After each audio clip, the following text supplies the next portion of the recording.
పంచాయతీ ఎన్నికలపై కాంగ్రెస్ ఫోకస్ చేసింది. పంచాయతీ ఎన్నికలను ఈజీగా తీసుకోవద్దని సీఎం రేవంత్ రెడ్డి పార్టీ ముఖ్య నేతలకు దిశానిర్దేశం చేశారు.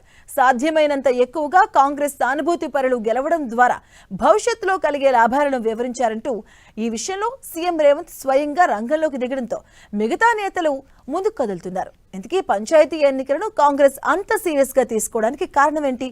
పంచాయతీ ఎన్నికల వల్ల పార్టీకి జరిగే లాభం ఏంటి? Have a look.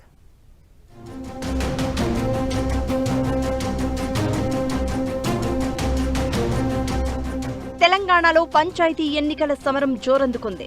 నవంబర్ 27న మొదటి విడత నామినేషన్ల పర్వంతో మొదలైన ఎన్నికల ప్రక్రియ డిసెంబర్ 17 నాటికి ముగుస్తుంది. ఈ ఎన్నికల్లో దాదాపు 80% పైగా కాంగ్రెస్ సానుభూతి పరులు గెలవాల్సిందే అని సీఎం రేవంత్ గట్టి పట్టుదలతో ఉన్నారంట. పంచాయతీ ఎన్నికలే అని లైట్ తీసుకోవద్దని చెప్పారంట.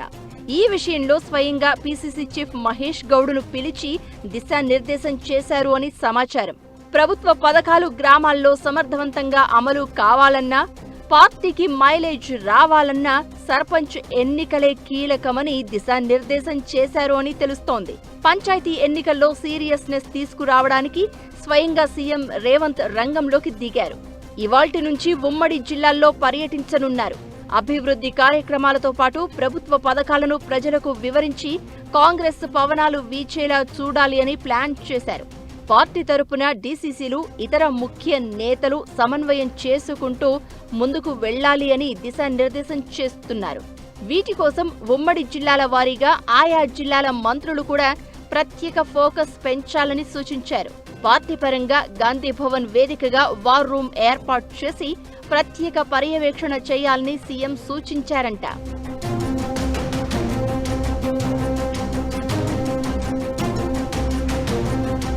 రెండు 2019 పంచాయతీ ఎన్నికల్లో 16% పంచాయతీలు ఏకగ్రీవమయ్యాయి.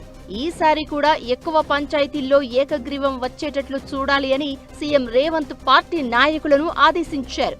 పంచాయతీలు ఏకగ్రీవంగా అయినట్లయితే 2000 కంటే తక్కువ జనాభా కలిగిన పంచాయతీలకు 5 లక్షల రూపాయలు, 2000 నుంచి 5000 వరకు జనాభా ఉన్న పంచాయతీలకు ప్రోత్సాహం కింద 10 లక్షలు, 5001 నుంచి 10,000 మధ్య జనాభా ఉన్న పంచాయతీలు ఏకగ్రీవమైతే 15 లక్షలు, 10,000 కంటే ఎక్కువ జనాభా ఉన్న పంచాయతీలు ఏకగ్రీవమైతే 20 లక్షల రూపాయల నిధులు వచ్చే విషయాన్ని వివరించి ఏకగ్రీవమయ్యేలా చూడాలని సీఎం సూచించినట్లు తెలుస్తోంది.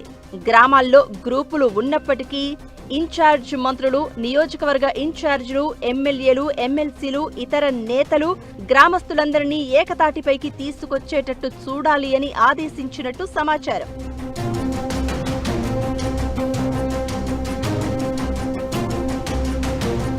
పంచాయతీ ఎన్నికల ఏకగ్రీవాల విషయంలో సీఎం ప్రత్యేక చొరవతో ఉన్నందున స్వయంగా సీఎం సొంత గ్రామం కొండారెడ్డిపల్లి సర్పంచ్ ఏకగ్రీవమైంది. ఇప్పటికే ఏకగ్రీవాలైన సంఖ్యను 2-3 విడతల్లో మరింతగా పెరిగేలా చూసేందుకు కాంగ్రెస్ నేతలంతా రంగంలోకి దిగారు. ఎన్నికలు జరిగినా కాంగ్రెస్ సానుభూతి పరులు గెలిచేలా ప్రత్యేక వ్యూహం రచిస్తున్నారు.